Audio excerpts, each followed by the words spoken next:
You have probably heard of cervical cancer, and yes, it is the leading cause of death and morbidity at the Uganda Cancer Institute. As per the data at the institute, on any day, a minimum of 5 new patients are registered. This means that at least 30 new patients are registered there each week, or about 150 patients in a month.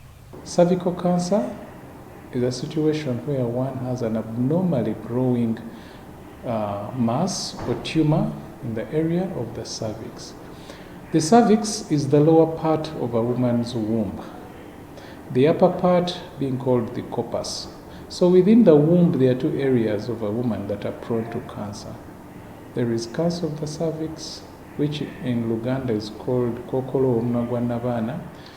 It's actually been found that even when you have protected sex, for example, use of the condom, there are still other pathways that this virus can be transmitted during sexual contact, what we call genital to genital contact.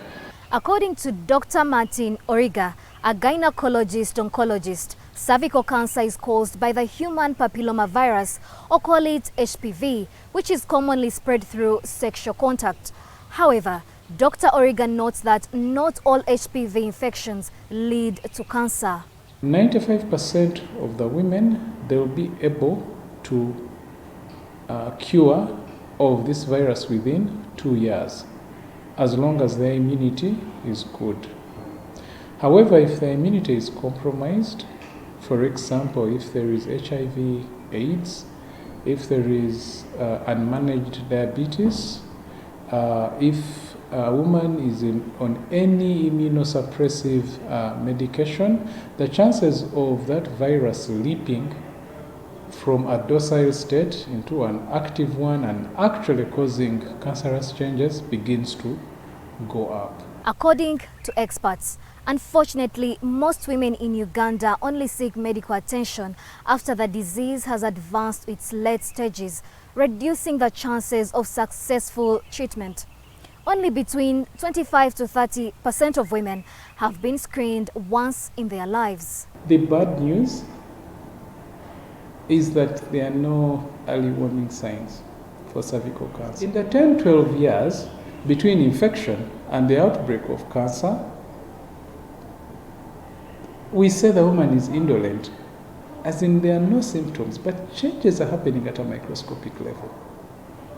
Most times, 70 to 80%, by the time a woman comes complaining of vaginal discharge or vaginal bleeding,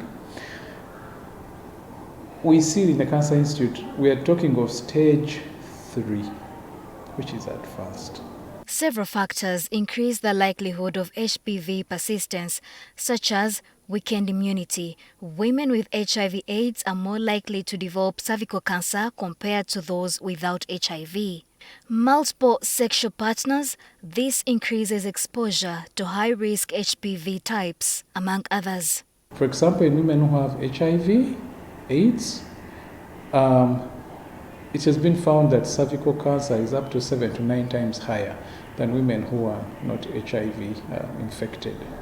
In women who smoke, it's been found again that their immunity is affected within the cervical area. And again, HPV persists in women who smoke. So smoking is a significant risk factor. Cervical cancer progresses through 4 stages, with survival rates decreasing as the disease advances. If you're not screening for cervical cancer, your odds of developing advanced disease are significantly high. But if you're screening regularly, every 3 to 5 years, our chances as a healthcare system of picking out the microscopic changes are much higher.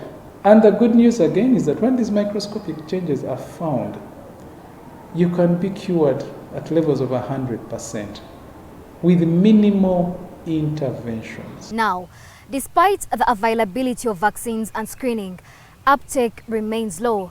As one of the preventive measures, in 2015, Uganda rolled out the HPV vaccine, but the uptake remains low. While over 70% of the girls receive the first HPV vaccine dose, fewer return for the second dose. When you give the vaccine to these young sexually naive girls, okay, you're going to change their immune system and make it way more robust in fighting HPV infection, such that when they're exposed, when they're of age, when they're sexually active, they are not able to acquire the HPV infection. So you're really tackling it head-on from the beginning, from HPV infection. Experts say cervical cancer is preventable and treatable, especially when detected early. If you are sexually active, oncologists urge you to ensure regular screening and encourage vaccination for eligible young girls, as early intervention could save thousands of lives. Nobert Atukunda, NTV Weekend Edition.